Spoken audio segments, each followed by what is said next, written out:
Sa bawat kwento ng pag-ibig, mayroong isang kabanata na susubok sa tatag ng puso. Handa na ba kayong pakinggan ang isa sa mga ito? Sabi nila, ang pag-ibig ang pinakamatamis na handog ng tadhana. Pero paano kung ang mismong pag-ibig na yon ang magiging sanhi ng pinakamadilim na unos sa iyong buhay? Halina't pakinggan natin ang kwento ni Aluna Sagrado. Isang malakas na kulog ang yumanig sa buong kabahayan, kasabay ng pagbuhos ng ulan na tila ba walang katapusan. Sa loob ng kanilang silid, napahawak si Aluna sa kanyang sinapupunan na kabuwanan na. Naramdaman niya ang marahang pagsipa ng sanggol sa loob ng kanyang tiyan, isang munting paalala ng buhay na malapit na niyang yakapin. Isang ngiti ang gumuhit sa kanyang mga labi. Ito ang pangarap niya. Isang masayang pamilya, kasama ang lalaking pinakamamahal niya, si Dagtum. Ngunit ang nangiting iyon ay biglang naglaho nang may marinig siyang isang tunog mula sa ibaba. Hindi ito ang karaniwang ingay ng telebisyon o radyo. Ito ay isang halakhak. Isang malanding halakhak ng isang babae na sinundan ng malalim na tawa ng isang lalaki. Ang tawa ng kanyang asawa. Dahan-dahan, bumangon si Aluna mula sa kama. Bawat hakbang niya pababa ng hagdanan ay tila kay bigat. Ang bawat kidlat na gumuguhit sa kalangitan ay nagbibigay liwanag sa sala, at sa bawat liwanag na iyon, mas lalong naninikip ang kanyang dibdib. At doon, sa isang iglap ng liwanag, nakita niya sila. Sa sofa kung saan sila madalas mag-usap tungkol sa kanilang mga pangarap, nakaupo si Dagtum. At nakakandong dito, ang isang babaeng nakasuot lamang ng manipis na bestida. Si Silaw, ang bago nitong kasosyo sa negosyo. Ang mga kamay ni Dagtum ay nakahawak sa baywang nito, at ang kanilang mga mukha ay magkalapit na halos magkadikit na. Nabitawan ni Aluna ang hawak niyang baso ng tubig. Ang tunog ng nabasag na salamin sa sahig ay nagpatigil sa kanilang halakhakan. Napalingon si Dagtum. Ang pagkagulat sa kanyang mukha ay mabilis na napalitan ng inis. Aluna, anong ginagawa mo rito? Hindi ba't dapat ay nagpapahinga ka na? Hindi makapagsalita si Aluna. Ang kanyang mga mata ay nakapako sa kanila. Ang sakit ay tila isang punyal na sumaksak sa kanyang puso at dahan-dahang umiikot. Di, Dagtum! Anong ibig sabihin nito? Nanginginig niyang tanong. Tumayo si Silaw na may mapang-asar na ngiti. Inayos niya ang kanyang damit at tiningnan si Aluna mula ulo hanggang paa na may pagkasuklam sa kanyang mga mata. Hindi pa ba malinaw, Aluna? Ang ibig sabihin nito ay tapos na ang laro. Tapos ka na. Hinarap ni Aluna si Dagtum, naghahanap ng kahit anong paliwanag. Magsalita ka, Dagtum. Sabihin mong hindi totoo ang nakikita ko. Ngunit ang tanging nakita niya sa mga mata ng kanyang asawa ay pagkalamig. Totoo ang nakikita mo, Aluna. Sagot nito, walang bahid ng pagsisisi. Pagod na ako sa pagpapanggap. Pagod na ako sa'yo. Ang mga salitang yon ay mas masakit pa kaysa sa sampal. Nagsiklop ang kanyang mga kamao. Hinubad niya ang singsing na isinuot nito sa kanya noong araw ng kanilang kasal at ibinato yon sa mukha ni Dagtum. Walang hiya ka. Pagkatapos ng lahat ng isinakripisyo ko para sa'yo, ganito lang ang igaganti mo sa akin? Nasalo ni Dagtum ang singsing. Tiningnan niya ito at ngumisi.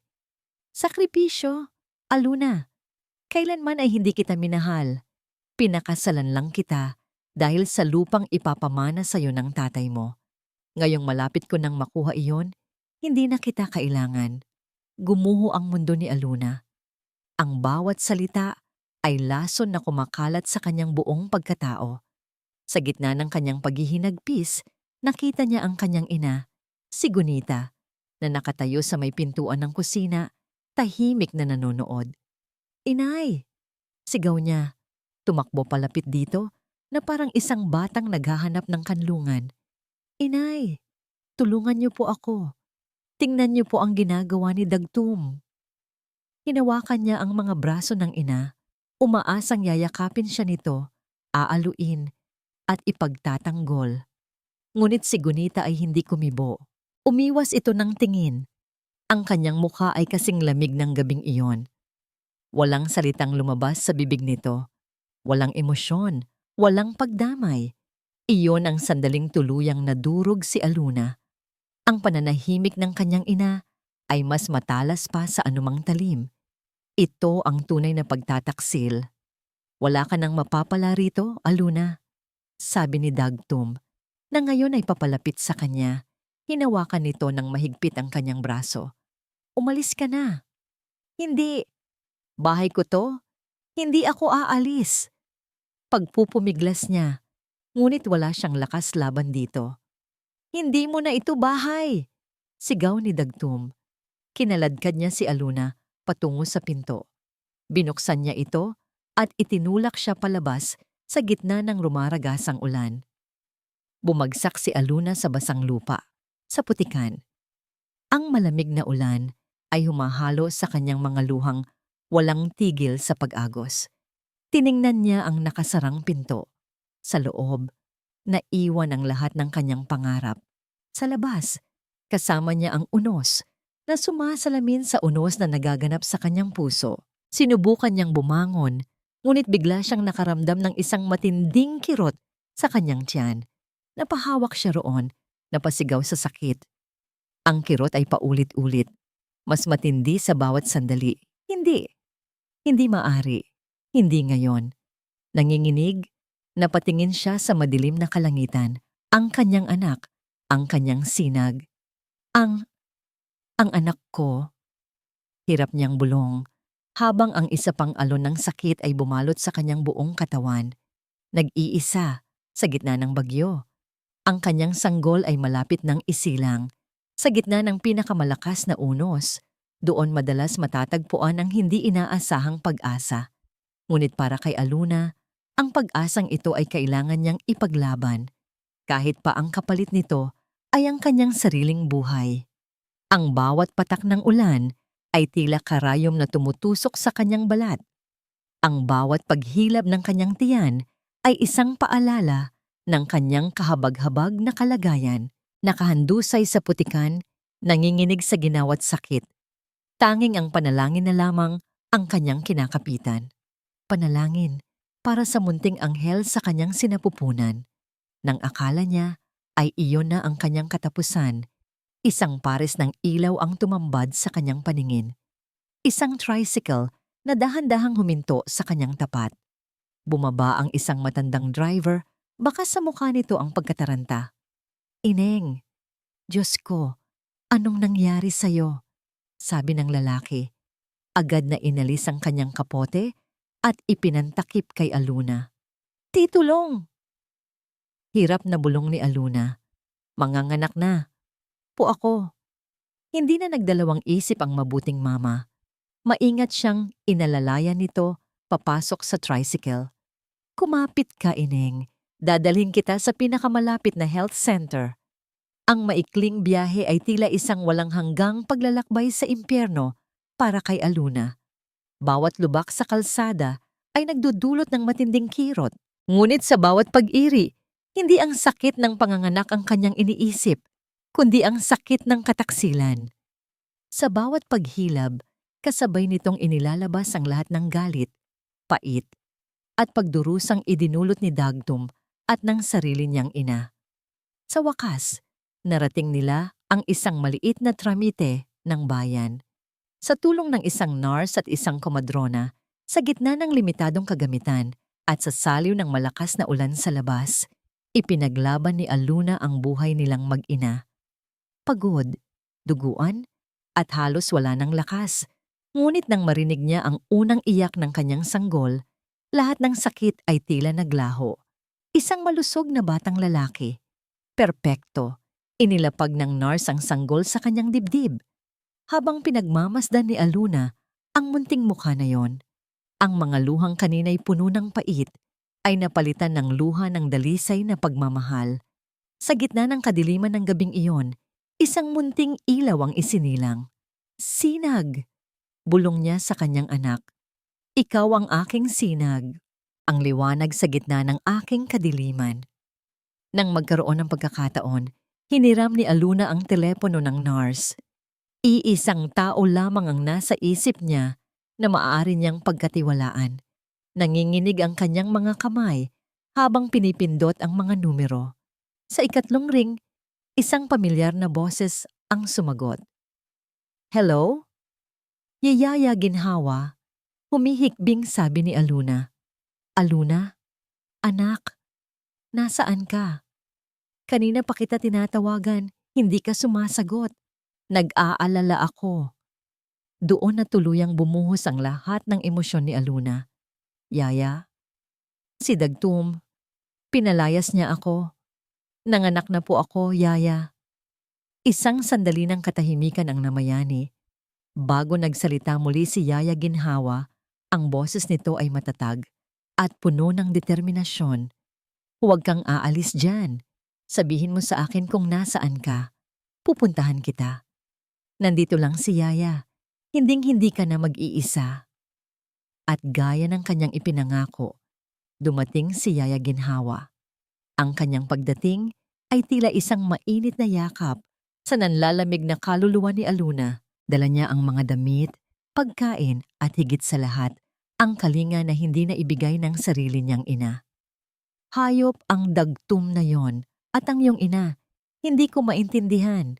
Galit na sabi ni Yaya Ginhawa habang pinupunasan ang buhok ni Aluna. Pero huwag mo na muna silang isipin, alaga. Ang mahalaga ay ligtas kayo ng apo ko. Inabot ni Yaya Ginhawa ang sanggol mula sa kuna. Napakagwapo namang bata. Mana sa lola. Biro nito na nagawang magpangiti kay Aluna sa unang pagkakataon. Sa sumunod na mga oras, si Yaya Ginhawa ang naging kanyang mga kamay at paa. Siya ang nag-asikaso sa lahat, nagbigay kay Aluna ng pagkakataong magpahinga at ituon ang lahat ng kanyang atensyon sa maliit na si Sinag.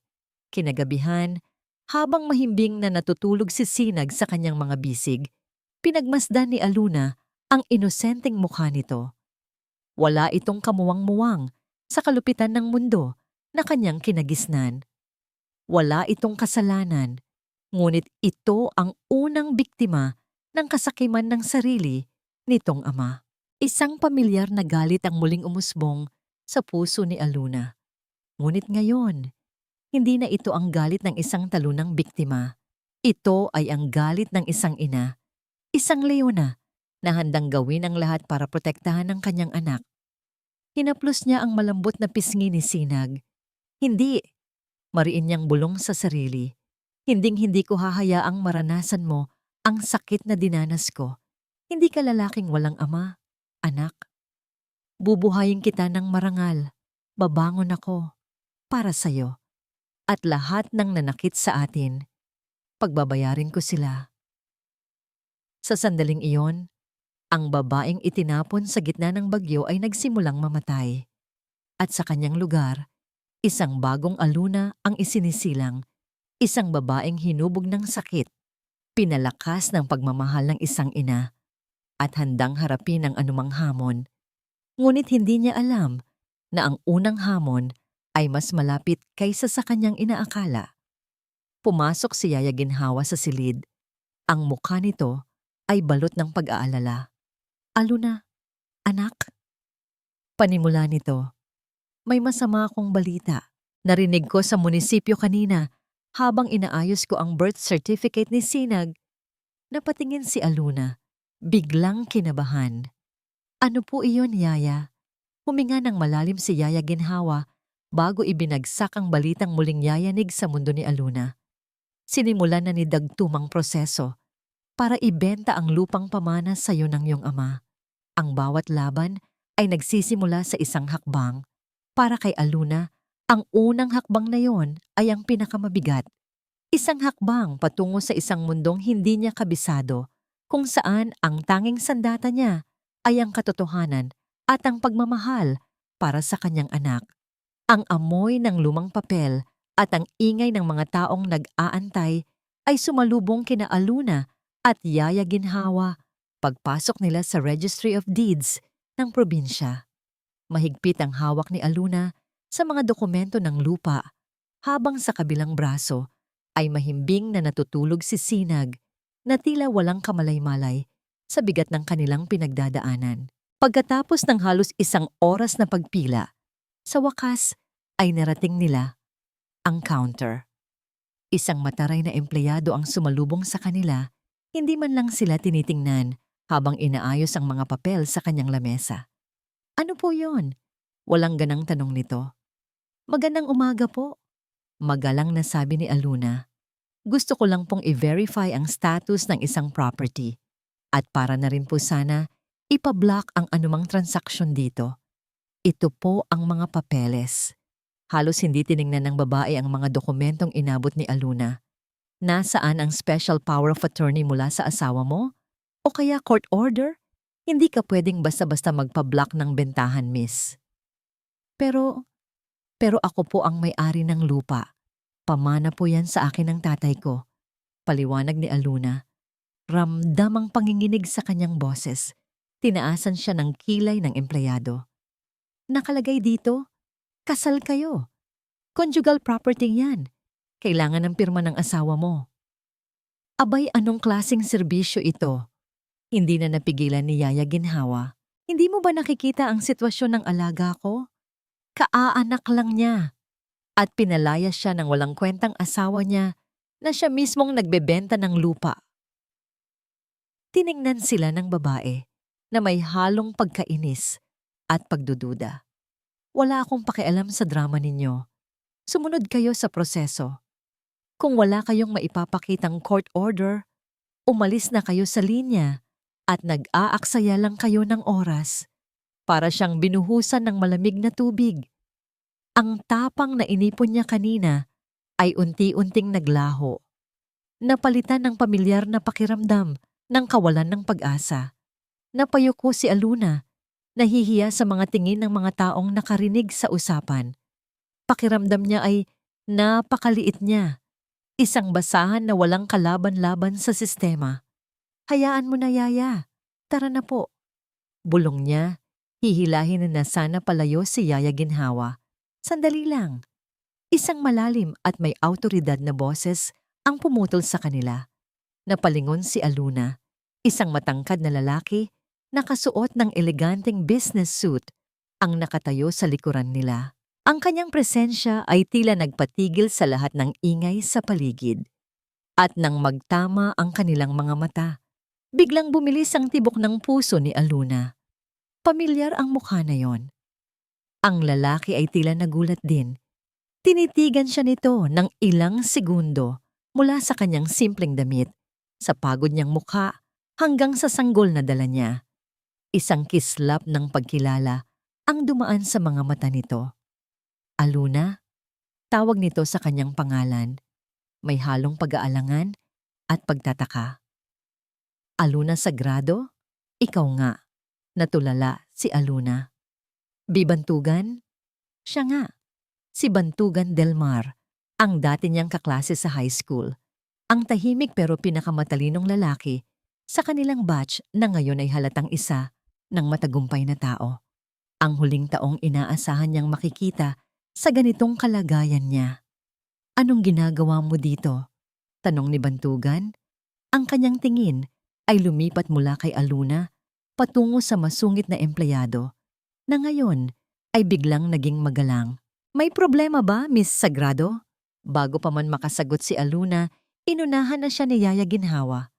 Naku, sir, itong babaeng ito, ayaw kaming tulungan. Ang alaga ko na ang may-ari ng lupa. Pero isang senyas mula sa kamay ni Bantugan ang nagpatahimik sa lahat. Tiningnan niya muli si Aluna. Ang kanyang mga mata ay puno ng pag-aalala. Hindi ito ang tamang lugar para pag-usapan yan. Halika, may alam akong coffee shop sa malapit. Doon tayo mag-usap. Hindi na naghintay ng sagot si Bantugan. Kinausap niya ang empleyado sa mahinang boses at sa isang iglap, ang kaninang imposible ay naging posible. Kinuha ng empleyado ang mga papeles ni Aluna. Aasikasuhin ko na po ito, Sir Del Mar. Babalitaan ko na lang po kayo. Sa coffee shop. Sa isang tahimik na sulok na ilapag ni Aluna, ang natutulog na si Sinag sa katabing upuan. Umorder si Bantugan ng mainit na tsokolate para sa kanya. Sa loob ng ilang minuto, walang nagsasalita.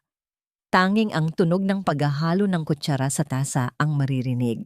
Pasensya ka na sa nakita mo kanina. Basag ni Aluna sa katahimikan, hindi makatingin ng diretso sa lalaki. Ang kahihiyan ay bumabalot sa kanya. Nakakahiya. Wala kang dapat ikahiya, Aluna. Malumanay na sagot ni Bantugan. Ang kanyang boses ay kalmado, walang bahid ng paghuhusga. Gusto kong malaman kung anong nangyari, kung papayagan mo ako. At doon, sa harap ng isang halos estranghero mula sa kanyang nakaraan, ikinuwento ni Aluna ang lahat. Ang pagtataksil ni Dagtum, ang pananahimik ng kanyang ina, ang pagpapalaya sa kanya sa gitna ng uns, ang pagsilang niya kay Sinag, ang tangkang pagbenta sa nag-iisang pamana sa kanya ng ama. Habang siya'y nagsasalita, si Bantugan ay tahimik lang na nakikinig. Hindi siya sumasabat. Tanging ang paminsan-minsang pagtango at ang pag-igting ng kanyang panga ang nagpapakita ng emosyong nararamdaman niya. Nang matapos si Aluna, isang malalim na buntong hininga ang pinakawalan nito. Si Dagtum Rivas, alam kong may mali sa taong yon, sabi ni Bantugan na tila may inaalala. May mga narinig ako tungkol sa mga pasugal at utang niya. Hindi ko lang akalain na aabot siya sa ganito. Kinuha niya ang isang tissue at iniabot kay Aluna na hindi na malayang tumutulo na pala ang kanyang mga luha.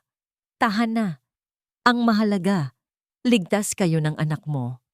Tiningnan ni Bantugan ang mga dokumentong dala ni Aluna. Maingat niyang sinuri ang bawat pahina. Ang kanyang mga mata, na kanina'y puno ng simpatya, ay napalitan ng tingin ng isang bihasang negosyante.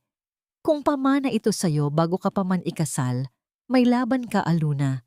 Hindi ito basta-basta maibebenta ni Dagtum nang walang pahintulot mo. Pero kailangan nating kumilos ng mabilis, paliwanag niya. May mga abogado ang kumpanya ko. Pwede silang tumulong sa'yo. Talaga? Gulat na tanong ni Aluna. Pero, bakit? Bakit mo to ginagawa? Hindi naman tayo magkaibigan. Isang tipid ng ngiti ang sumilay sa mga labi ni Bantugan. Sabihin na lang natin na may utang na loob ako sa tatay mo. Minsan siyang tumulong sa pamilya namin noong nagsisimula pa lang kami. Ito na ang paraan ko para makabawi. Pero may kung anong sinasabi ang kanyang mga mata na higit pa roon. Isang bagay na hindi pa kayang unawain ni Aluna sa mga sandaling iyon. Salamat, Bantugan.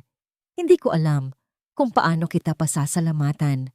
Halos pabulong niyang sabi, ramdam ang bigat na nababawas sa kanyang dibdib. Tumayo na si Bantugan, inaayos ang kanyang coat. Huwag mo muna akong pasalamatan. May kailangan muna tayong siguraduhin. Itinuro niya ang titulo ng lupa. Ang lupaing ito, sa pagkakatanda ko, ito yung malaking lote sa may paanan ng bundok sa Luntiang Buhay. Tama? Tumango si Aluna. Opo, isang tigang na lupain. Walang ibang tumutubo kundi mga damo. Umiling si Bantugan. Ang kanyang ekspresyon ay naging seryoso. Hindi. Mali ka, Aluna. Ang lupang yon ay hindi basta-basta tigang. Napatingin sa kanya si Aluna. Naguguluhan. Pinag-aralan namin ang lugar na yan dati para sa isang potential project. May mga isinagawa kaming initial surveys.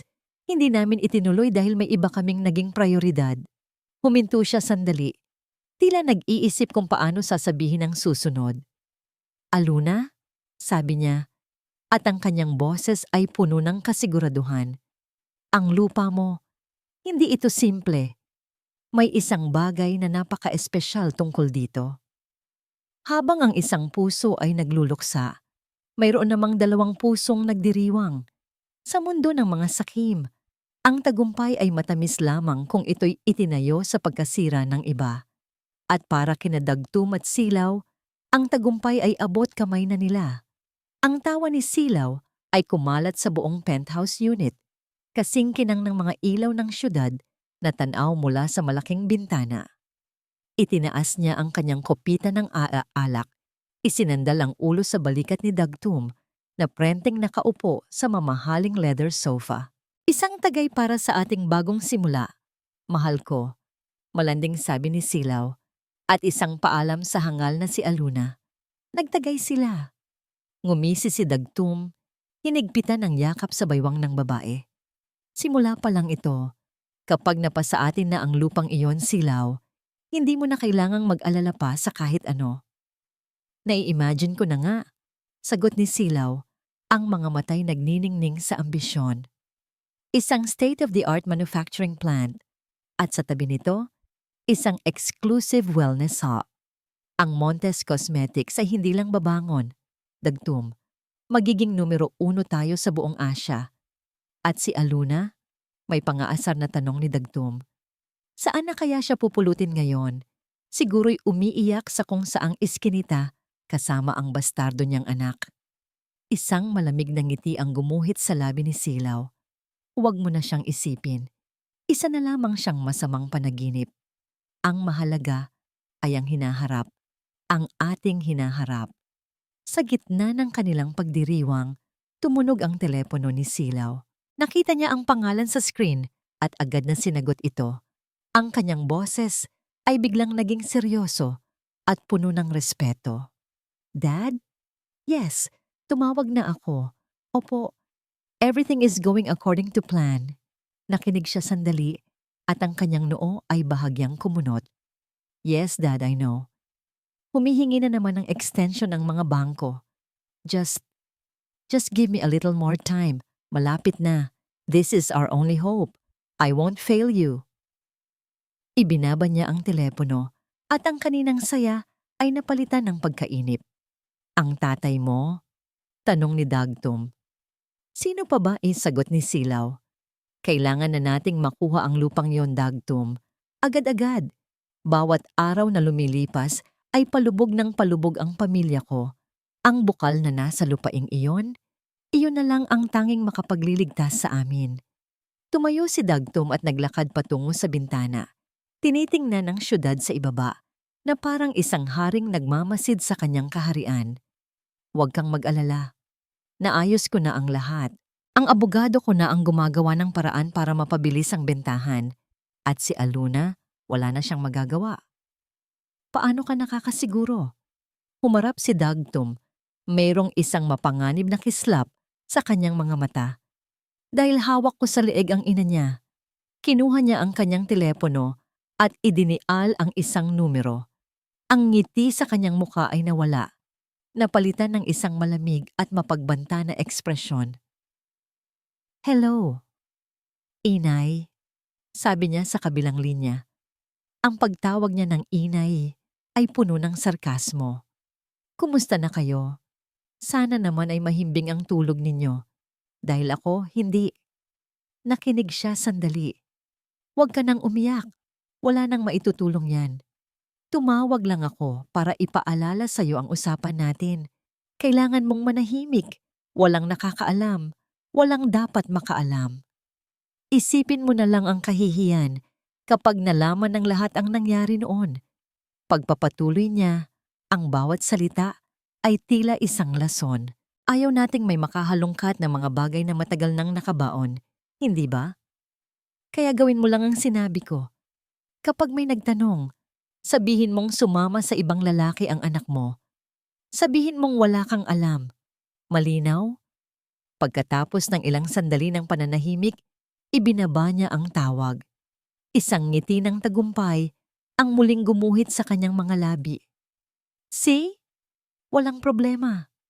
Ngunit sa sandaling iyon, muling tumunog ang kanyang telepono. Isang hindi pamilyar na numero. Ang abogado niya. Yes, attorney? Mayabang niyang sagot. May maganda ka bang balita sa akin? Pwede na ba akong pumirma? Isang sandali ng katahimikan ang sumunod. Dahan-dahan, nawala ang nangiti sa mukha ni Dagtum. Ang kanyang panga ay nag-igting. Ang kanyang mga mata ay nanliit sa galit. Ano? Sigaw niya na ikinagulat ni Silaw. Anong ibig mong sabihin na na-block? Paanong nangyari yon? Sino ang nagpa-block? Nakinig siyang muli. Ang kanyang mukha ay namumutla. Sinong Marahuyo? Anong Marahuyo Group?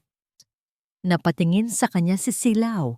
Ang muka'y puno ng pagtataka at biglang pag-aalala. Marahuyo? Ang kumpanya ng mga Del Mar? Ibinagsak ni Dagtum ang telepono sa lamesa. Ang tunog ay umalingaw-ngaw sa tahimik na silid. Ang kanyang pakiramdam ng kapangyarihan at kontrol ay biglang naglaho, na parang bula, napalitan ng purong galit at pagkalito. May humaharang sa atin, sabi niya. Ang kanyang boses ay garalgal sa galit. At hindi ko alam kung sino. Ang gabing dapat sana'y gabi ng kanilang tagumpay ay biglang naging simula ng isang bagong laban. Isang laban na hindi nila inaasahan.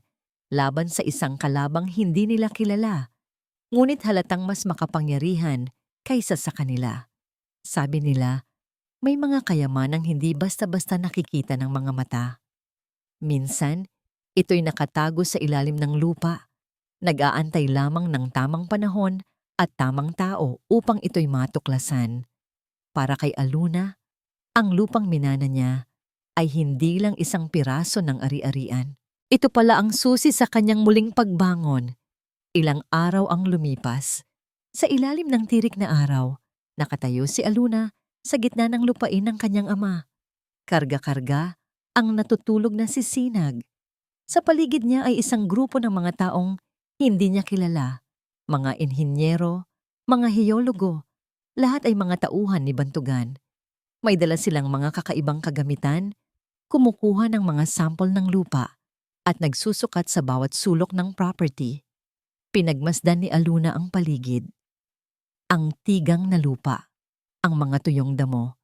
Ito ang lugar na palagi niyang tinatakbuhan noong bata pa siya. Isang lugar na para sa kanya ay simbolo ng kahirapan at kawalang pag-asa. Hindi niya maintindihan kung ano ang nakikita ni Bantugan dito na hindi niya nakikita. Baka nga nagkamali lang ito. O baka naawa lang talaga ito sa kanya. Kumusta? Huwag kang mag-alala.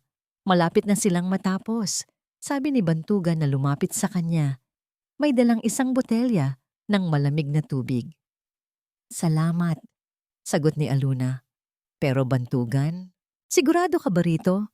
Baka nagsasayang lang tayo ng oras at pera. Wala namang halaga ang lupang to. Tiningnan siya ni Bantugan, isang seryosong nangiti ang nasa kanyang mga labi. Magtiwala ka sa akin, Aluna. Minsan, ang mga bagay na inaakala nating walang halaga, ang siyang pinakamatindi ang itinatagong yaman. Makalipas ang ilang oras, tinawag sila sa isang malaking tent na itinayo sa gitna ng lupain. Sa loob, may isang mahabang mesa kung saan nakalatag ang mga mapa at resulta ng mga pag-aaral. Isang matandang hiyologo ang tumayo sa harapan. Miss Sagrado, Mr. Del Mar, panimula ng hiyologo. Kinukumpirma ng aming mga pagsusuri ang initial findings ng Marahuyo Group. Ang lupaing ito ay nakapatong sa isang malaki at malinis na aquifer. Tubig? Tanong ni Aluna. Ibig sabihin, mayaman sa tubig ang lupa ko? Ngumiti ang hiyologo. Higit pa roon, Miss Sagrado. Hindi ito ordinaryong tubig. Ang tubig na dumadaloy sa ilalim ng lupa mo ay mayroong napaka-unique na mineral composition. Mataas ito sa silica, lithium, at iba pang minerals na bihira lang matagpuan nang sabay-sabay sa iisang source. Napatingin si Aluna kay Bantugan, puno ng pagkalito. Ano pong ibig sabihin yan? Ang hiyologo ay tumingin kay Bantugan na siyang nagpatuloy. Ang ibig sabihin niyan, Aluna, sabi ni Bantugan, ang kanyang boses ay puno ng excitement. Ang tubig na nasa lupa mo ay may natural healing and beautifying properties. Sa madaling salita, ang lupaing ito ay hindi isang tigang na lote. Ito ay isang likas na bukal ng ginto. Natulala si Aluna. Pakiramdam niya ay nananaginip siya. Ginto? Pinaglalaroan niyo ba ako? Umiling si Bantugan. Hindi ito biro. Ang halaga ng tubig na ito sa wellness at cosmetics industry ay hindi matatawaran. Ito ang dahilan kung bakit gustong-gusto makuha ni Dagtum ang lupa mo. Malamang ay nalaman nila ito sa pamamagitan ng mga koneksyon ni Silaw sa industriya ng pampaganda. Biglang nagliwanag ang lahat. Ang pagmamadali ni Dagtum. Ang kasakiman nito, hindi lang ito tungkol sa lupa. Tungkol ito sa kayamanang nakatago sa ilalim nito. Napasandal si Aluna sa upuan. Nanginginig. Ang lupang minamaliit niya buong buhay niya. Ang lupang muntik ng maagaw sa kanya ay isa palang milagro. Ngunit hindi pa doon natapos si Bantugan. Inilabas niya ang isang tableta at ipinakita kay Aluna ang isang 3D rendering. Isang magandang gusali na napapalibutan ng luntiang hardin. Mga swimming pool na may umaagos na tubig at mga maliliit na villa. Ano to? Tanong ni Aluna. Ito ang magiging kinabukasan mo. Sagot ni Bantugan. Ang kanyang mga mata ay nagniningning sa paniniwala. Hindi natin ito ibebenta. Tayo ang magde-develop nito. Itatayo natin dito ang pinakamaganda at pinaka-eksklusibong wellness sanctuary sa buong bansa. Tatawagin natin itong Hiraya Wellness Sanctuary. Hiraya? Isang matandang salitang Tagalog para sa bunga ng iyong mga pangarap at pag-asa. Paliwanag ni Bantugan. Inilatag niya ang isang blueprint sa mesa. Ikaw ang magiging may-ari, Aluna. Ikaw ang presidente. Ang Marahuyo Group ang magiging partner at investor mo. Ibabangon ka namin. Napaluha si Aluna. Ngunit sa pagkakataong ito, hindi ito luha ng sakit o pighati. Ito ay luha ng pagkamangha, ng pasasalamat, at ng nag-uumapaw na pag-asa. Sa isang iglap, ang babaeng itinapon sa putikan ay nakakita ng isang hagdan paakyat sa mga bituin. Lumapit si Bantugan sa kanya. Tiningnan siya nito ng diretso sa mata. Ang kanyang boses ay seryoso at puno ng sinseridad. Hindi ito paghihiganti, Aluna. Ito ang muli mong pagsilang. Sa sumunod na linggo, nagsimula ang lahat. Dumating ang mga bulldozer. Sinimula ng paglilinis ng lugar. Ang dating tahimik na lupain ay napuno ng ingay ng pag-asa at pagsisimula. Nakatayo si Aluna sa gilid. Hawak ang kamay ni Yaya Ginhawa habang pinapanood ang unang paghukay sa lupa. Sa unang pagkakataon, sa mahabang panahon, ngumiti siya ng totoo. Ngunit ang ngiting iyon ay agad na napawi. Mula sa di kalayuan, isang grupo ng mga tao ang paparating. Mga taga-baryo, may dalang mga placard at sumisigaw. Itigil ang proyekto. Nakalalason ang ginagawa ninyo. Sinisira ninyo ang ating kalikasan. Isang lalaking hindi pamilyar ang nangunguna sa kanila. Ang muka'y puno ng galit. Huminto sila sa harap ng gate ng construction site. Hinarangan ang daan ng mga truck. Natigilan si Aluna. Ang pag-asang katatagpo pa lang niya ay agad na naman hinahamon ng isang bagong unos. Ang bawat bagong simula ay laging may kaakibat na pagsubok. Para kay Aluna, ang pagsubok ay dumating ng mas maaga kaysa sa kanyang inaasahan. Isang pagsubok na hindi lamang susukat sa tatag ng kanyang proyekto, kundi pati na rin sa tatag ng kanyang bagong pagkatao. Anong nangyayari? Nag-aalalang tanong ni Aluna habang pinoprotektahan si Sinag mula sa kaguluhan. Agad na lumapit ang security team ni Bantugan, gumawa ng harang sa pagitan nila at ng mga nagpoprotesta.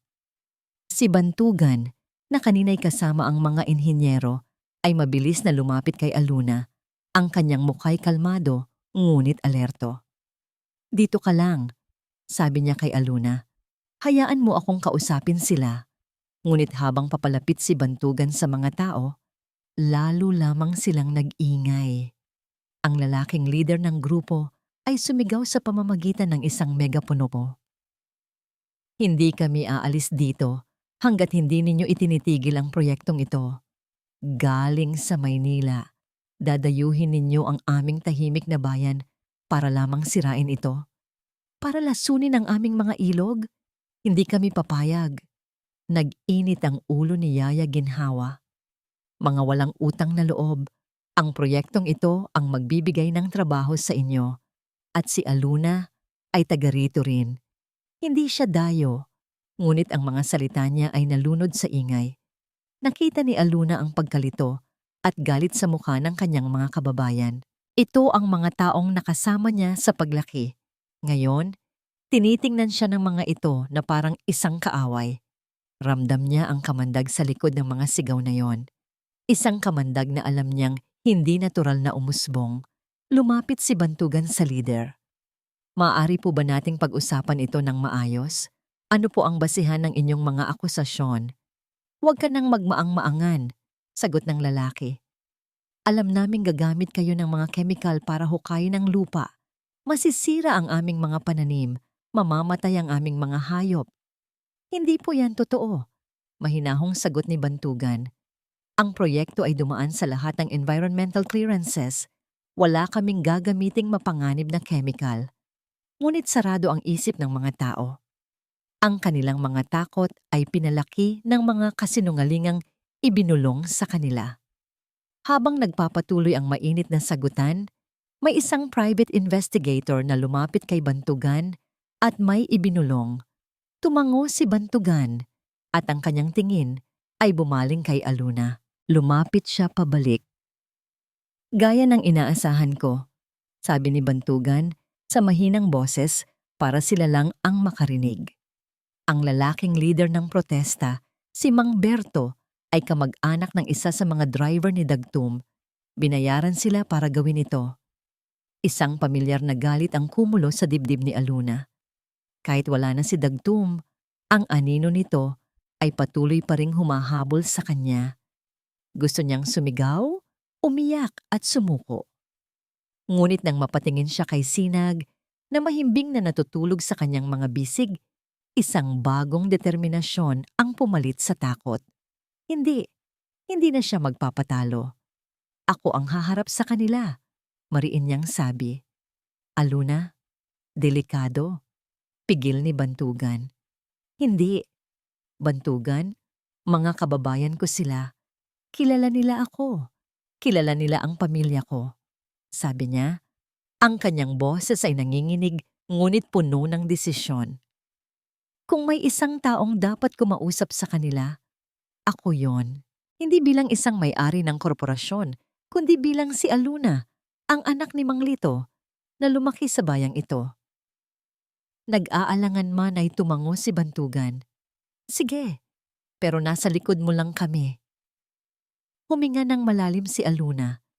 Iniabot niya si Sinag kay Yaya Ginhawa. At pagkatapos, sa pagtataka ng lahat, lumakad siya mag-isa patungo sa nagagalit na damdong. Tumahimik ang lahat nang makita siyang papalapit. Ang mga sigaw ay napalitan ng mga bulungan. Tumayo si Aluna sa harap ni Mang Berto, ang lalaking leader. Tiningnan niya ito ng diretso sa mata. Pagkatapos ay inilibot niya ang kanyang tingin sa lahat ng naroon. Kinikilala ang bawat pamilyar na mukha. Mang Berto, panimula niya. Ang kanyang boses ay malinaw at matatag. Pinalakas ng mikroponong iniabot sa kanya ng isang security. Nakikita ko po ang pag-aalala sa inyong mga mata at naiintindihan ko po kayo. Ang lupang ito, pagpapatuloy niya, itinuturo ang lupain sa likod niya, ay hindi lamang isang piraso ng ari-arian para sa akin. Dito po ako naglaro noong bata ako. Bawat puno at bawat bato dito ay may kwento. Kaya't maniwala po kayo sa akin kapag sinabi kong ako ang pinakaunang taong gugustuhing protektahan ang lugar na ito. Puro kasalita! Sigaw ng isang babae mula sa damdong. Hindi natinag si Aluna. Hindi po ito salita lamang. Handa po akong ipakita sa inyo ang lahat ng aming mga papeles, ang aming mga plano. Handa po akong magpatawag ng isang public hearing kung saan sasagutin ng aming mga eksperto ang lahat ng inyong mga tanong. Naglakad siya palapit sa isang matandang babae na kilala niya bilang si Alakdan Tesing. Alakdan Tesing, Natatandaan ko pa po noong binibigyan ninyo ako ng candy tuwing uuwi ako galing eskwela. Naniniwala po ba kayong kaya kong lasunin ang lupang nagbigay sa akin ng magagandang alaala? Bumaling siya sa isa pang lalaki. Kuya Romy, kayo po ang nagturo sa akin kung paano magpalipad ng saranggola dito mismo sa bukid na ito. Sa tingin niyo po ba, hahayaan kong masira ang lugar na ito? Ang kanyang sinseridad ay unti-unting tumagos sa pader ng galit at pagdududa. Nakita nila sa kanyang mga mata hindi ang isang sakim na negosyante, kundi ang batang si Aluna na kilala nila. Ang proyektong ito ay hindi para sa akin lamang. Ito ay para sa ating lahat. Sabi niya sa pangwakas, ito ay para magkaroon ng trabaho ang ating mga anak, para umunlad ang ating bayan, para ang pangalan ng luntiang buhay ay makilala hindi dahil sa kahirapan, kundi dahil sa kagandahan. Bigyan niyo po ako ng pagkakataon na patunayan yan sa inyo. Isang matandang lalaki, isang respetadong miyembro ng komunidad, ang humakbang pasulong. Sige, Aluna, papayag kami sa isang pagpupulong, pero siguraduhin mong sasagutin ninyo ang lahat ng aming katanungan. Tumango si Aluna. Ramdam ang luhang nagbabadyang tumulo, luha ng ginhawa. Opo, maraming salamat po. Habang unti-unting nag-aalisan ang mga tao, naiwan si Aluna na nanginginig, ramdam ang pagod mula sa tensyon. Ngunit sa ilalim ng pagod na yon, mayroong isang bagong damdamin, ang pakiramdam ng kapangyarihan. Hindi kapangyarihan ng pera, kundi kapangyarihan ng sariling boses. Ngunit ang munting tagumpay ay hindi nagtagal. Kinagabihan, habang nasa pansamantalang opisina sila ni Bantugan, isang delivery man ang nag-abot sa kanya ng isang sobre. Pagbukas niya, nanlamig ang kanyang buong katawan. Isang subpena. Idinidimanda siya ni Dagtum.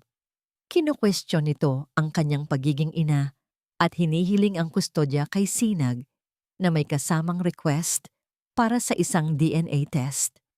Sa gitna ng pinakamatinding laban, minsan ay may mga sandaling ipinapadala ang tadhana para ipaalala sa ating hindi lahat ay pighati. Mga sandali ng katahimikan, ng pag-asa, at ng hindi inaasahang pagtibok ng puso. Para kay Aluna, ang mga sandaling ito ay dumating sa katauhan ng isang taong hindi niya inakalang magiging kanyang sandigan. Ang malamig na pasilyo ng korte ay tila isang larin mula sa ng mga masasakit na salitang ibinato sa kanya sa loob. Kakatapos lang ng unang hearing, nanginginig pa rin ang mga kamay ni Aluna habang inaalala ang bawat kasinungalingang sinabi ng abogado ni Dagtum. Inilarawan siya nito bilang isang masamang ina, isang asawang hindi tapat, isang babaeng sakim sa pera. Bawat akusasyon ay isang sampal na hindi niya nakikita. Sa buong panahon na yon, tanging isang bagay ang nagpatatag sa kanya. Sa ilalim ng lamesa, malayo sa mga mapanghusgang mata ng lahat, marahan ngunit buong tiwalang hinawakan ni Bantugan ang kanyang kamay. Hindi ito nagsalita. Hindi ito gumawa ng eksena. Ngunit ang init ng kanyang palad ay sapat na para di sabihing, nandito ako, hindi ka nag-iisa. Okay ka lang? Tanong ni Bantugan nang makalabas sila. Iniabot sa kanya ang isang botelya ng tubig. Tumangulang si Aluna, hindi makapagsalita dahil sa buhol sa kanyang lalamunan. Uminom siya ng tubig, nagpapasalamat sa munting gesture na yon. Magagaling ang mga abogado natin. Pagpapatuloy ni Bantugan, huwag kang mag-alala. Ang katotohanan ang mananaig. Ngunit hindi na yon ang iniisip ni Aluna. Ang iniisip niya ay ang lalaking nasa harapan niya. Isang taong halos hindi niya kilala, pero handang suungin ang gulo para sa kanya. Kinahapunan, bumalik sila sa construction site. Ang ingay ng mga makinarya at ang sigla ng mga trabahador ay isang malugod na pagbabago mula sa nakakabinging katahimikan ng korte. Umupo si Aluna sa isang bench sa ilalim ng isang puno, habang si Yaya Ginhawa naman ay inilabas si Sinag mula sa sasakyan para magpaaraw. Nakita ni Aluna si Bantugan na abala sa pakikipag-usap sa mga inhinyero. Pagkatapos ng ilang minuto, lumapit ito sa kinaroroonan ni Yaya. Marahan itong kinuha si Sinag mula sa mga braso ng matanda. At doon, sa ilalim ng sikat ng araw, nakita ni Aluna ang isang panig ni Bantugan na hindi niya pa nakikita. Ang makapangyarihang CEO ng Marahuyo Group, ang lalaking kayang magpatigil ng isang silid sa isang salita lamang, ay nakikipaglaro sa kanyang anak. Gumagawa ito ng mga nakakatawang mukha. Marahan itong iwinawagayway ang sanggol at isang matamis na halakhak ang kumawala mula sa munting si Sinag. Napangiti si Aluna habang pinapanood sila. Sa isang sandali, nakalimutan niya ang korte, ang kaso, si Dagtum. Ang tanging nakikita niya ay isang larawan ng isang pamilya, isang masayang pamilya, isang mainit at pamilyar na kilig ang gumapang sa kanyang dibdib, isang pakiramdam na matagal na niyang hindi naramdaman. Gabi na nang matapos ang kanilang mga gawain. Ang buong site ay tahimik na, maliban sa tunog ng mga kuliglig. Nasa loob sila ng pansamantalang opisina, parehong pagod, umiinom ng kape. Salamat, biglang sabi ni Aluna. Napatingin sa kanya si Bantugan. Para saan? Sa lahat, sagot niya. Tinitingnan ang tasa ng kape sa kanyang mga kamay, sa tulong sa lupa, sa mga abogado. Sa paghawak mo sa kamay ko kanina, hindi mo kailangang gawin ang mga iyon. Tumingin siya dito ng diretso. Bantugan? Bakit? Bakit mo ginagawa ang lahat ng ito? Huminga ng malalim si Bantugan, tila nag-iipon ng lakas ng loob. Itinabi niya ang kanyang tasa at sumandal sa upuan. Ang kanyang mga mata ay tila naglalakbay sa malayong nakaraan. Noong nasa high school tayo, panimula niya, ang boses ay mas malalim at mas mahina kaysa karaniwan. May isang proyekto tayo sa business class. Kailangan nating gumawa ng isang business plan. Naalala mo ba? Umiling si Aluna. Pasensya na, hindi na. Isang tipid ng ngiti ang sumilay sa labi ni Bantugan. Siyempre, hindi mo na maaalala. Ikaw ang laging bida noon, Aluna. Sikat, maraming kaibigan. Samantalang ako yung tahimik na lalaki sa sulok na walang pumapansin. Naramdaman ni Aluna ang hiya. Hindi naman sa ganoon. Okay lang, sabi ni Bantugan. Totoo naman. Pero sa proyektong yun, nagkataon na naging magkapareha tayo. Ang plano na ginawa natin ay tungkol sa pagtatayo ng isang maliit na coffee shop na gumagamit ng mga lokal na produkto. Nagbuntong hininga siya. Ako ang gumawa ng lahat ng technicals, ang mga numero, ang forecast. Pero ikaw ang nagbigay ng puso sa plano. Ikaw ang nag-isip ng pangalan. Ikaw ang nag-isip kung paano ito magiging isang lugar kung saan komportable ang lahat. Sa araw ng presentasyon, ako dapat ang mag-uulat. Pero nataranta ako. Na-freeze ako sa harap ng klase. Hindi ako makapagsalita. Pero bago pa man ako tuluyang mapahiya, pagpapatuloy niya, tinitingnan si Aluna nang may bagong kahulugan sa kanyang mga mata. Tumayo ka. Kinuha mo ang mga papel sa nanginginig kong kamay at ikaw ang nagpresenta ng lahat. Sinabi mo pa sa teacher na pareho nating gawa iyon. Kahit na ang totoo, ikaw lang ang nagligtas sa akin sa araw na yon. Natulala si Aluna. Pilit niyang inaalala ang pangyayaring iyon at unti-unti, isang malabong imahe ang nabuo sa kanyang isipan. Matapos noon, dagdag ni Bantugan, palagi nakitang pinagmamasdan mula sa malayo. Nakita ko kung paano ka naging mabait sa lahat, kung paano mo pinangarap magkaroon ng isang simpleng buhay, isang masayang pamilya. Kaya noong nakita kita sa munisipyo, durog na durog, alam kong hindi iyon ang Aluna na kilala ko at alam kong kailangan kong gawin ang lahat para maibalik ang babaeng minsang nagligtas sa akin. Hindi makapagsalita si Aluna. Ang puso niya ay tumitibok ng sobrang bilis. Ang lalaking ito na inaakala niyang tinutulungan siya dahil sa utang na loob sa kanyang ama, ay tinutulungan pala siya dahil sa isang maliit na alaala mula sa kanilang kabataan. Isang alaala na nakalimutan na niya, ngunit na natiling buhay sa puso nito. Bantugan, ako. Bago pa man niya matapos ang kanyang sasabihin, isang anino ang biglang lumitaw sa may pintuan ng kanilang opisina. Pareho silang napalingon. Nakatayo roon ang isang babaeng payat, balot sa isang lumang alampay. Ang kanyang mukha ay puno ng hiya, pagsisisi at takot.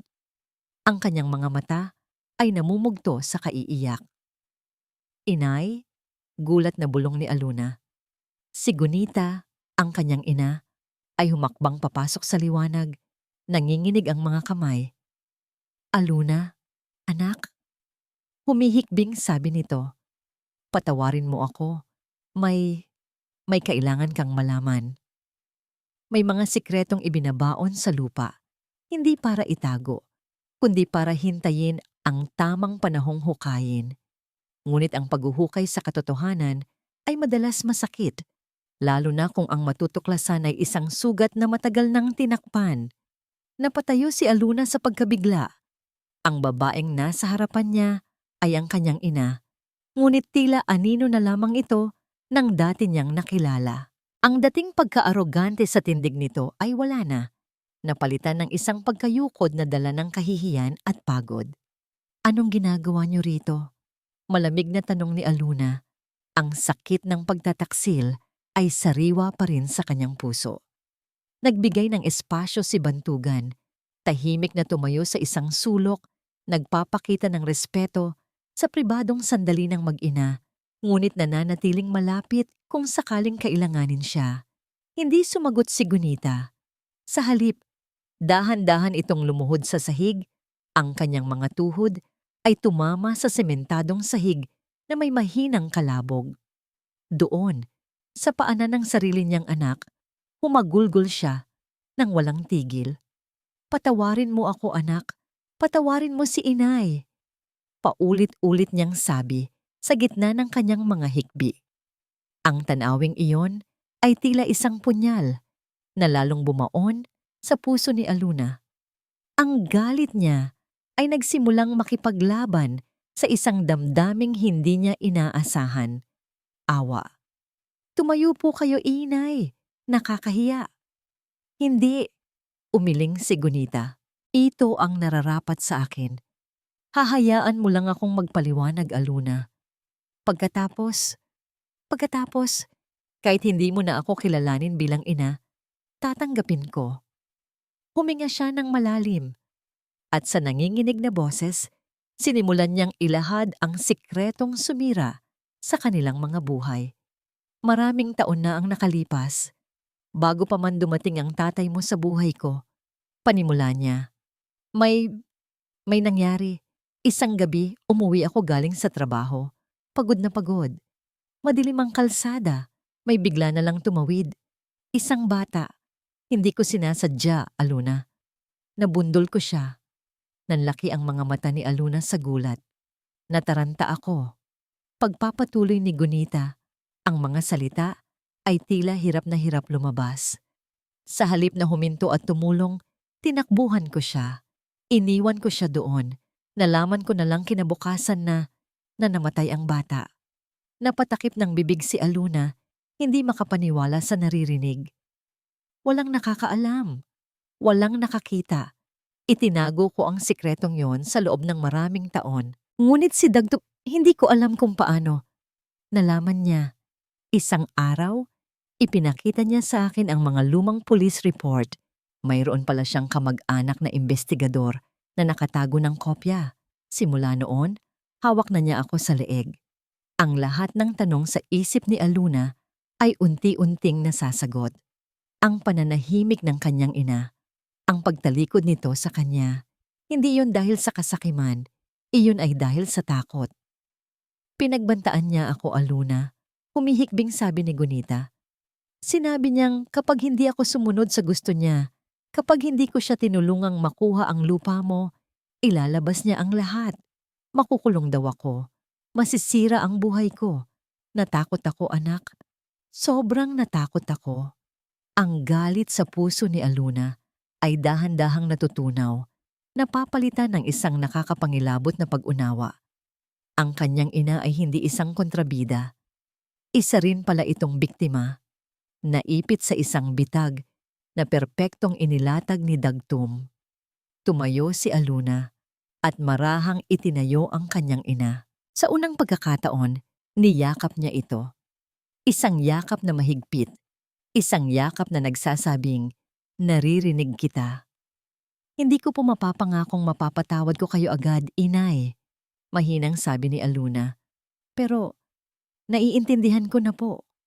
Kumalas sa yakap si Gunita at may kinuha mula sa kanyang bayong, isang luma at maliit na kwaderno. Hindi ko na kaya, anak, sabi nito. Iniabot ang kwaderno kay Aluna. Hindi ko na kayang maging kasangkapan niya. Sa loob ng ilang linggo, palihim kong kinukuha ang mga basura niya. At isang araw, nakita ko ito. Itinapon niya. Akala niya siguro'y wala nang halaga. Kinuha ni Aluna ang kwaderno. Lumapit si Bantugan. Magkasama nilang binuklat ang mga pahina. Ang kanilang mga mata ay nanlaki sa kanilang nakita. Hindi ito isang ordinaryong kwaderno.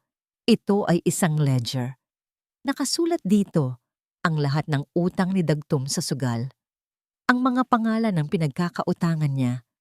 At sa mga huling pahina, nakadetalye ang isang plano.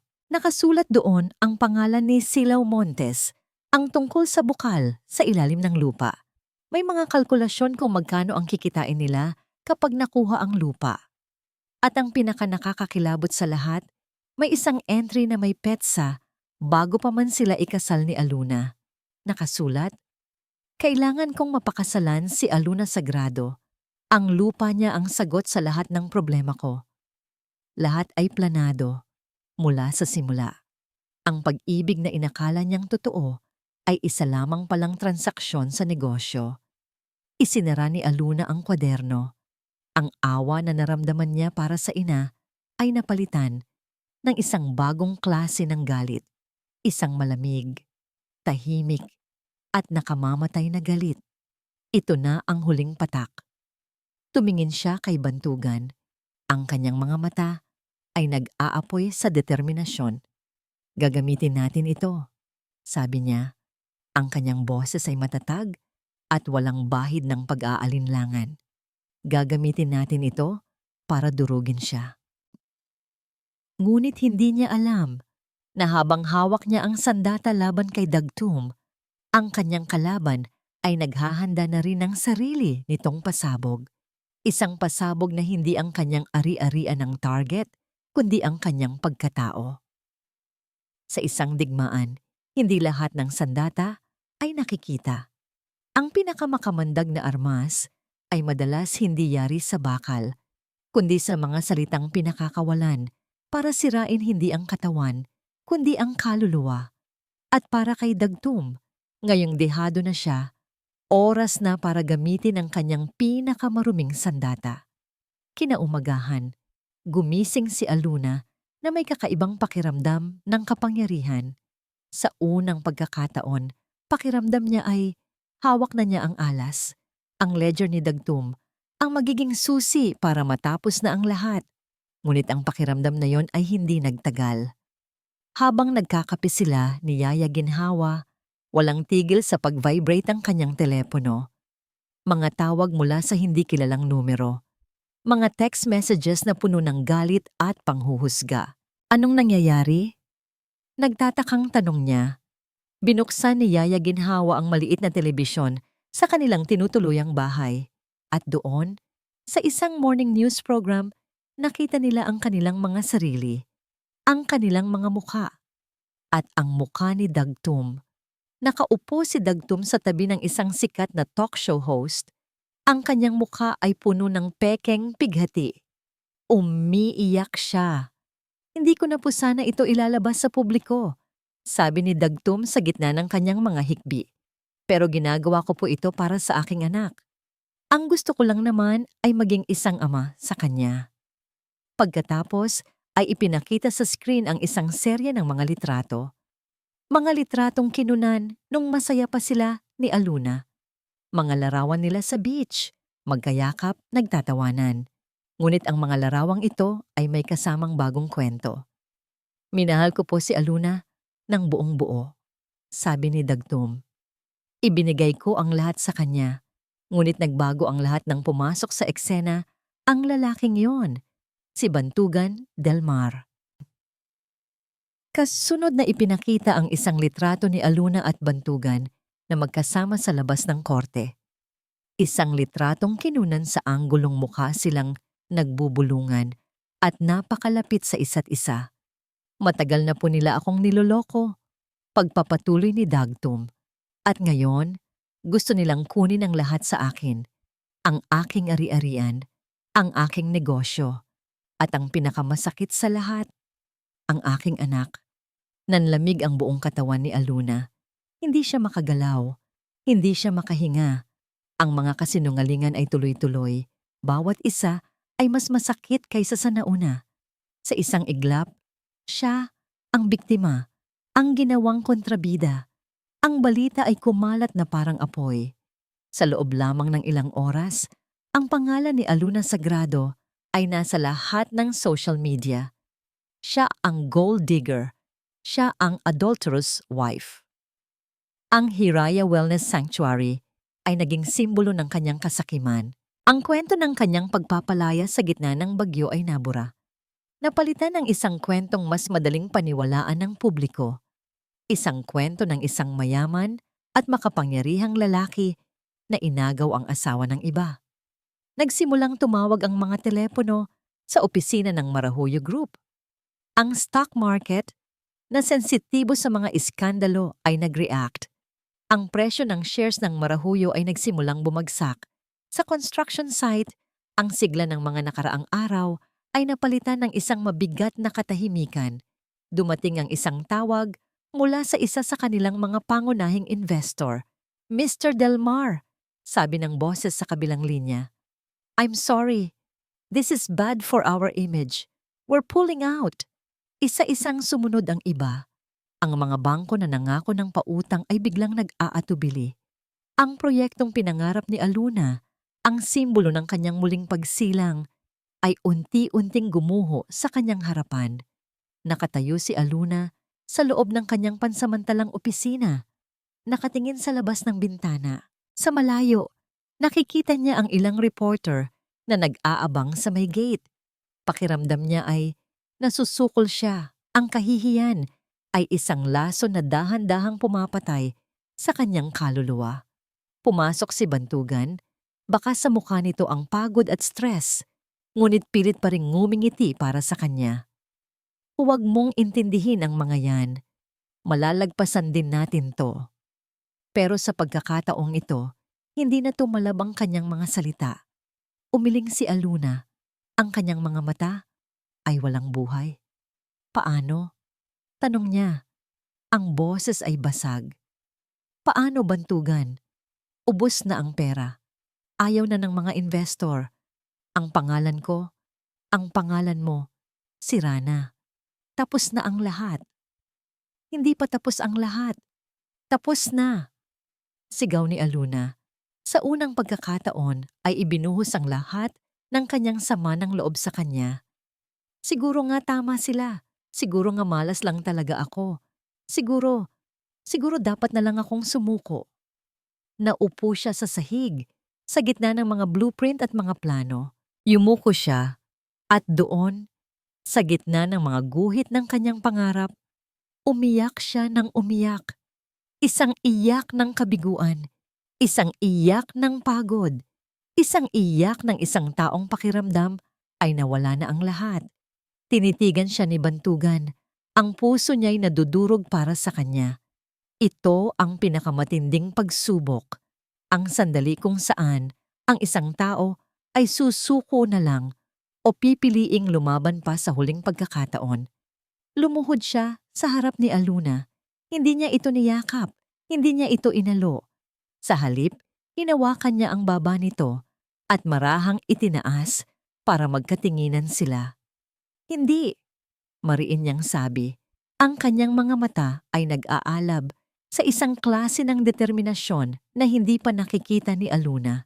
Hindi tayo susuko dahil ang pinakamagandang paghihiganti ay hindi ang pagbagsak, kundi ang pagtayo sa gitna ng abo at pagpapakita sa kanilang lahat na nagkamali sila. Tumingin siya sa paligid, sa mga nagkalat na papel. Dinampot niya ang isang brochure para sa grand opening ng Hiraya na nakatakda sanang gawin pagkatapos ng ilang buwan. Gagawin pa rin natin to, sabi niya. Hindi man ngayon, pero gagawin natin. At ang mismong araw ng pagbubukas ng Hiraya, gagamitin natin yon bilang entablado. Naguguluhang napatingin sa kanya si Aluna. Entablado para saan? Kinuha ni Bantugan ang kanyang telepono at may idinial. Mayroon akong isang kaibigan, isang private investigator. Matagal ko na siyang pinatrabaho simula pa lang ng gulong ito. At tumawag siya kanina. May kinuha si Bantugan mula sa kanyang bulsa. Isang maliit na itim na USB. Itinaas niya ito sa harap ng mga mata ni Aluna. Entablado para sa paghihiganti mo. May mga gabing isinulat sa mga bituin hindi para sa pag-iibigan, kundi para sa pagtutuos. Ito ang gabi ng katotohanan. Ang gabi kung saan ang huling halakhak ay maririnig at ang lahat ng maskara ay sabay-sabay na babagsak. Ang Hiraya Wellness Sanctuary ay naliligo sa liwanag. Bagamat hindi pa ito opisyal na bukas sa publiko, ang Exclusive Investors Night ay naging pinaka-pinag-uusapang kaganapan sa mundo ng negosyo. Matapos ang ilang buwan ng katahimikan at matinding pagtatrabaho sa likod ng mga kamera, nagawang itayo muli ni Bantugan gamit ang sarili niyang pondo, ang pundasyon ng pangarap ni Aluna. Sa gitna ng bulwagan, naglalakad sina Dagtum at Silaw na tila sila ang hari at reyna ng gabi. Panalo sila. Iyon ang nasa isip nila. Ang kaso ng kustodya ay pabor sa kanila pansamantala. Ang pangalan ni Aluna ay sira na at ang proyektong ito, kahit natuloy, ay tiyak na babagsak din. Naroon sila hindi para sumuporta, kundi para masaksihan ang inaakala nilang huling hininga ng kanilang mga kaaway. Tingnan mo naman sila, bulong ni Silaw kay Dagtum, habang tinitingnan si Aluna at Bantugan na abala sa pag-aasikaso ng mga bisita. Nagpapanggap pa ring matatag, nakakaawa. Ngumisi si Dagtum, hayaan mo sila. I-enjoy nila ang huling gabi nila ng kaligayahan. Bukas, pag-aari na natin ang lahat ng ito. Maya-maya, tumahimik ang lahat.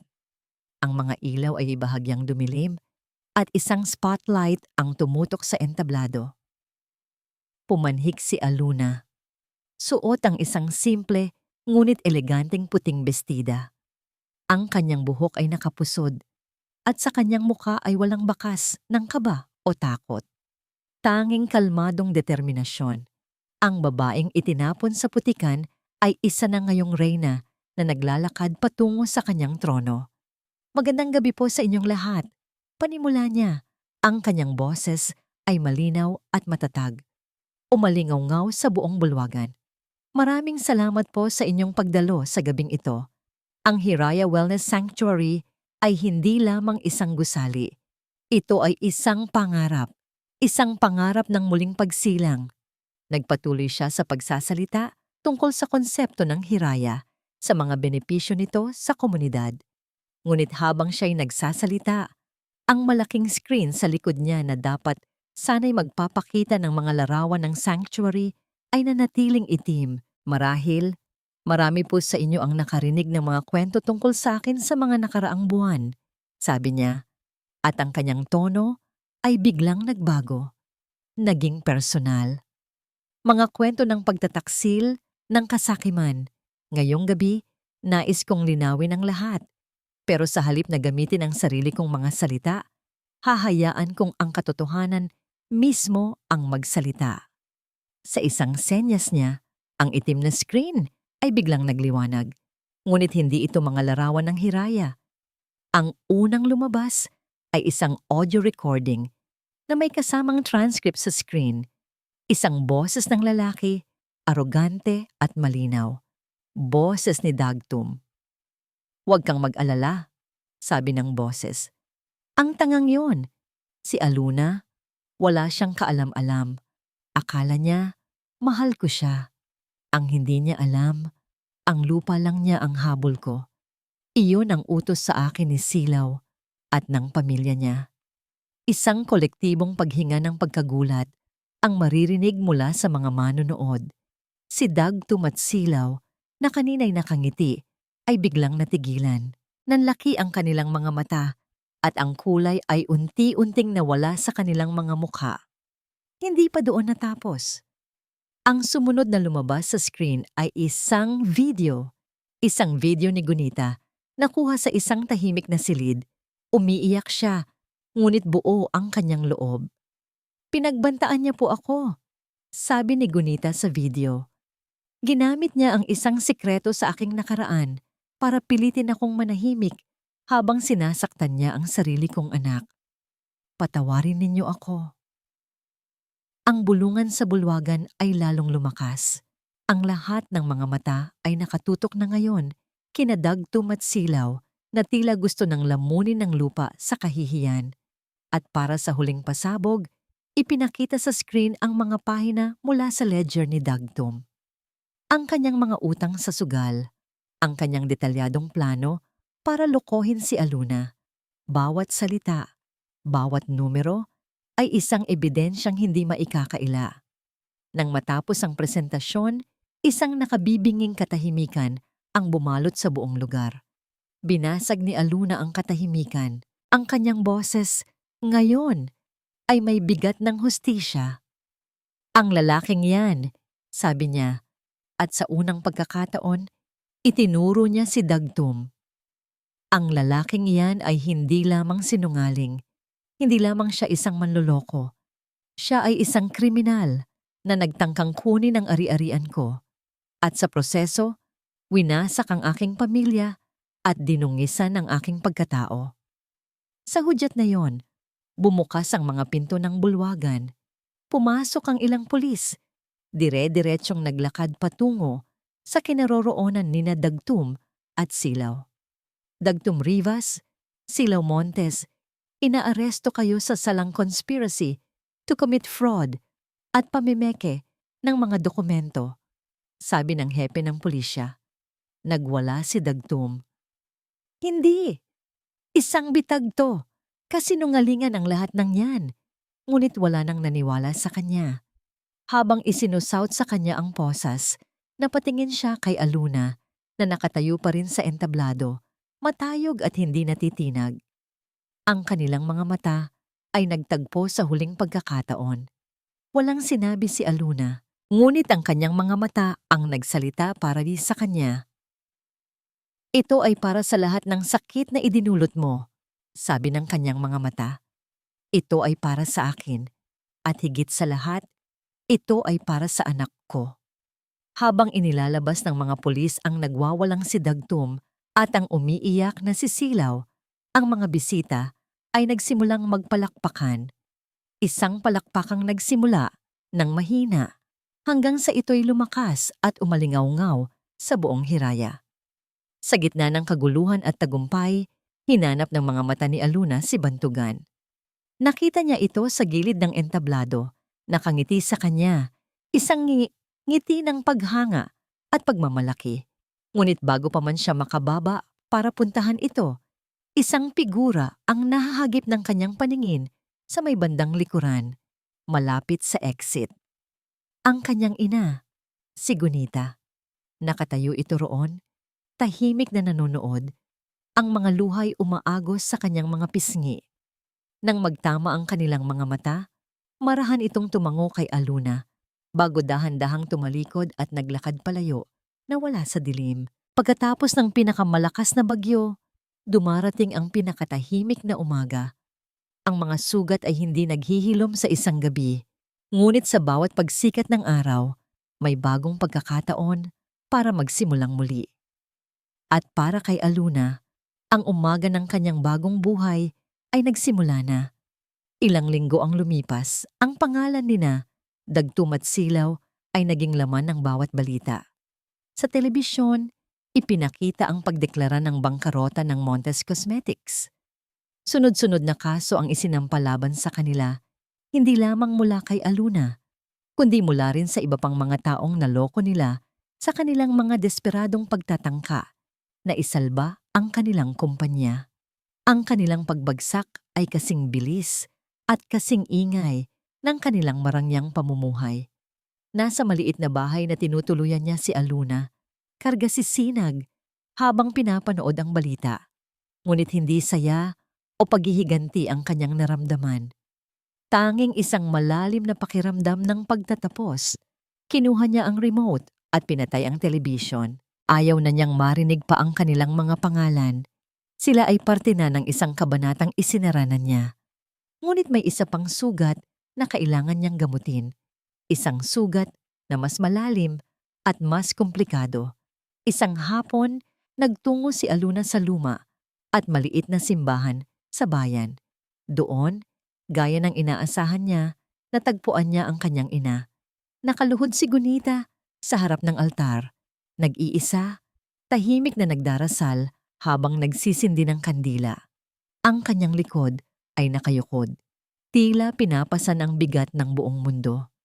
Dahan-dahang lumapit si Aluna. Naramdaman ni Gunita ang kanyang presensya at dahan-dahang lumingon. Ang kanyang mga mata ay puno ng gulat at hiya. Agad itong tumayo, na tila gustong tumakbo palayo. "Anak." "Inay," mahinahong sabi ni Aluna. Pinipigilan itong umalis. "Hindi po ako naparito para manumbat." Tumigil si Gunita. Muli siyang humarap sa kanyang anak. Ang kanyang mga mata ay puno ng mga luhang hindi na yata mauubos. Tumingin si Aluna sa mga kandilang sinindihan ng ina. "Mahirap po." Panimula niya, ang kanyang boses ay tapat at walang pagkukunwari. "Mahirap pong kalimutan ng gabing iyon. Ang sakit. Nandito pa rin." Hinawakan niya ang kanyang dibdib. "At hindi ko po alam kung kailan ito mawawala. O kung mawawala pa ba." Napayuko si Gunita. Tinatanggap ang bawat salita na parang isang parusa. Pero, pagpapatuloy ni Aluna, "Sa tuwing titingnan ko kayo, hindi ko na po nakikita ang isang taksil na ina. Ang nakikita ko po ay isang babaeng natakot. Isang babaeng nagkamali. Isang biktima. Tulad ko." Tumingala si Gunita, hindi makapaniwala sa kanyang naririnig. "Hindi ko po mapapangakong kaya ko na kayong patawarin ng buo, inay," sabi ni Aluna. Ang kanyang boses ay nanginginig sa bigat ng kanyang desisyon. Dahil ang pagpapatawad ay hindi isang salita lang. Pero siguro po, pwede nating simulan sa pag-intindi. Pwede po nating subukang buuin muli kung anuman ang natira. Sa mga salitang yon, tuluyan nang bumagsak ang mga luha ni Gunita. Ngunit sa pagkakataong ito, hindi ito luha ng pagkakasala, kundi luha ng pasasalamat. Niyakap niya ang kanyang anak, hindi isang yakap na humihingi ng awa, kundi isang yakap ng isang inang nagpapasalamat sa pangalawang pagkakataon. Gumaan ang pakiramdam ni Aluna. Ang pagpapatawad ay isang mahabang paglalakbay, at sa araw na yon, ginawa niya ang kanyang unang hakbang. Kinagabihan, isinama siya ni Bantugan sa isang burol na natatanaw ang buong Hiraya Wellness Sanctuary. Mula sa kanilang kinatatayuan, ang mga ilaw ng gusali ay kumikinang na parang mga bituin sa lupa. Si Sinag ay mahimbing na natutulog sa sasakyan sa hindi kalayuan sa ilalim ng pagbabantay ni Yaya Ginhawa. "Ang ganda!" bulong ni Aluna. "Ikaw ang gumawa niyan," sagot ni Bantugan. Nakatingin hindi sa tanawin, kundi sa kanya. Tahimik sila ng ilang sandali, ninanamnam ang kapayapaan ng gabi. "Aluna," basag ni Bantugan sa katahimikan, "noong una kitang tinulungan, ang tanging nasa isip ko ay iligtas ka. Gusto kong maging hero mo. Gusto kong ako ang bumuhat sa'yo mula sa lahat ng sakit. Napatingin sa kanya si Aluna, naghihintay. Pero habang tumatagal, pagpapatuloy niya, habang nakikita kitang lumalaban, humaharap sa mga tao, nagsasalita para sa sarili mo, na-realize ko na mali ako. Humarap siya ng buo kay Aluna. Ang kanyang mga mata ay seryoso at puno ng sinseridad. Hindi mo kailangan ng tagapagligtas, Aluna, dahil kaya mong iligtas ang sarili mo. Mas matatag ka kaysa sa inaakala ng kahit sino, kasama na ako. Ang kailangan mo, sabi niya, at marahan niyang hinawakan ang mga kamay ni Aluna, ay isang kasama, isang partner, isang taong sasabayan ka sa pag-abot ng mga pangarap mo. Hindi yung bubuhatin ka papunta roon. Ang puso ni Aluna ay tumibok ng napakabilis. Hindi ko na gustong maging hero mo, Aluna. Bulong ni Bantugan. Gusto kong maging lalaking mamahalin mo at mamahalin ka habang buhay. At sa ilalim ng mga bituin, sa ibabaw ng isang pangarap na sabay nilang binuo, dahan-dahan niyang inilapit ang kanyang muka at binigyan si Aluna ng isang halik. Isang halik na hindi mapusok, kundi puno ng pangako, respeto, at isang pag-ibig na naghintay ng tamang panahon para mamukadkad. Isang taon ang lumipas. Ang Hiraya Wellness Sanctuary ay isang malaking tagumpay. Ang pangalan ni Aluna Sagrado ay hindi na simbolo ng iskandalo, kundi simbolo ng katatagan at inspirasyon. Si Sinag ay isa ng masiglang bata na tumatakbo-takbo sa mga hardin ng Hiraya. Isang maaraw na umaga, habang naglalaro sila ni Sinag sa labas, isang kartero ang nag-abot ng sulat kay Aluna. Ito ay isang ordinaryong sobre, ngunit ang nakasulat sa likod nito ay nagpatigil sa kanyang mundo. Return address, National Penitentiary. Sender, Dagtum Rivas. Ang bawat kwento ay may katapusan, ngunit hindi lahat ng pagtatapos ay nangangahulugan ng paglimot. Minsan, ang tunay na pagtatapos ay ang kakayahang harapin ang nakaraan ng walang galit at ang yakapin ang kasalukuyan ng may buong pusong pasasalamat. Nakatayo si Aluna sa isa sa mga balkonahe ng Hiraya. Hawak ang sulat mula sa bilangguan. Ang kanyang mga kamay ay hindi nanginginig.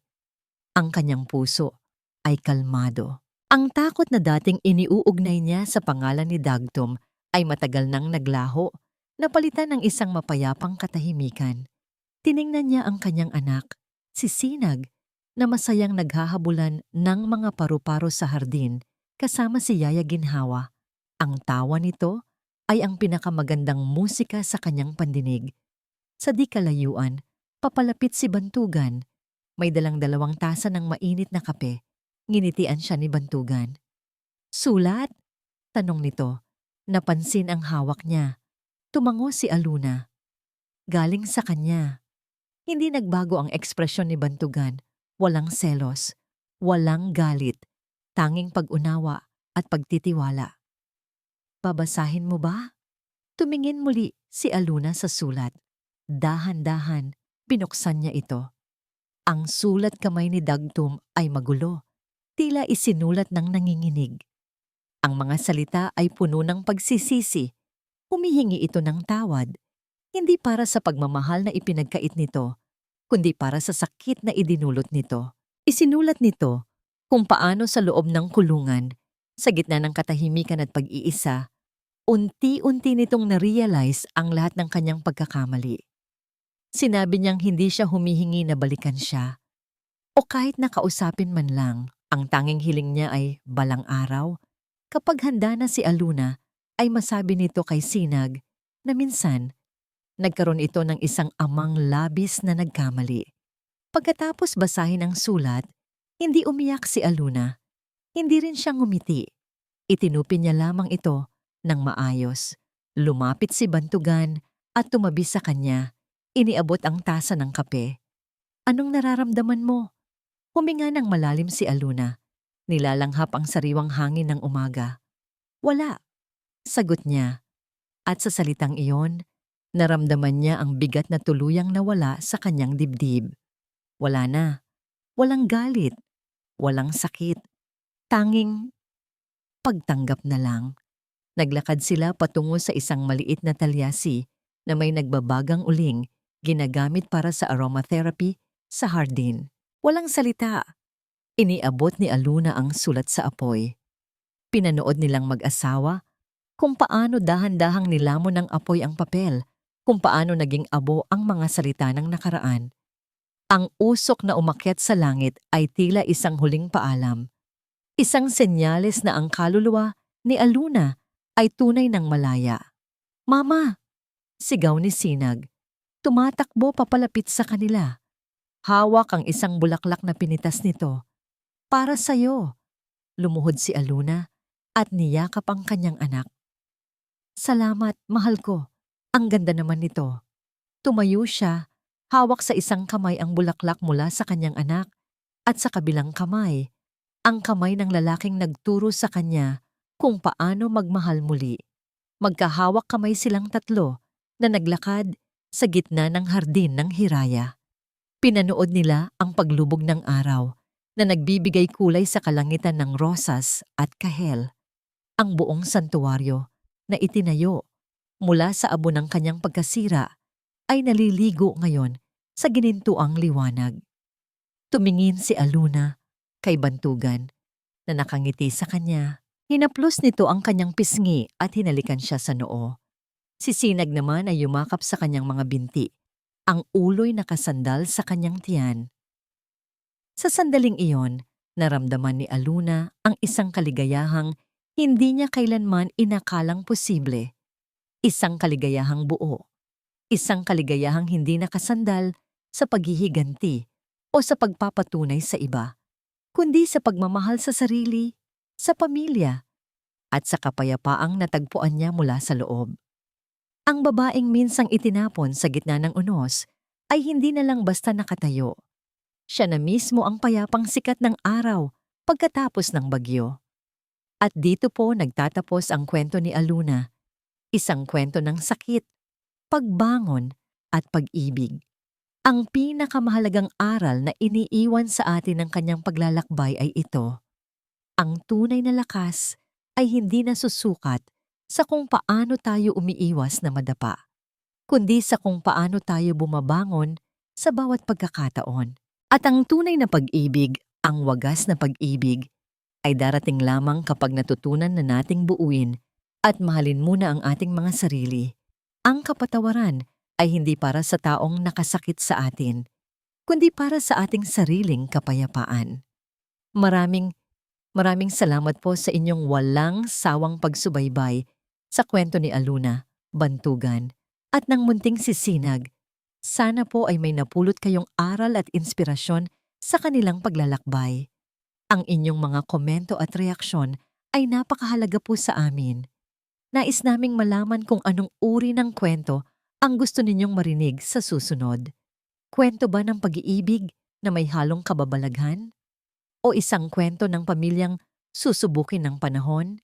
I-comment nyo lang po sa ibaba at sisikapin naming pagbigyan ng inyong mga hiling. Hindi dito nagtatapos ang ating paglalakbay. Marami pa pong kwentong kasing ganda at mas puno ng aral dito sa aming channel. Kung nagustuhan nyo ang kwentong ito, i-like, i-share sa pamilya at mga kaibigan, at mag-subscribe na rin para lagi kayong updated sa mga susunod pa naming kwento. I-click nyo ang notification bell para kayo ang unang makarinig kapag may bago kaming upload. Muli, ako po ang inyong lingkod, ang inyong tagapagsalaysay, na laging magpapaalala na sa bawat unos ng buhay, laging may sisikat na bagong pag-asa. Pagpalain po kayo ng Panginoon, kayo at ang inyong buong pamilya. Hanggang sa muli.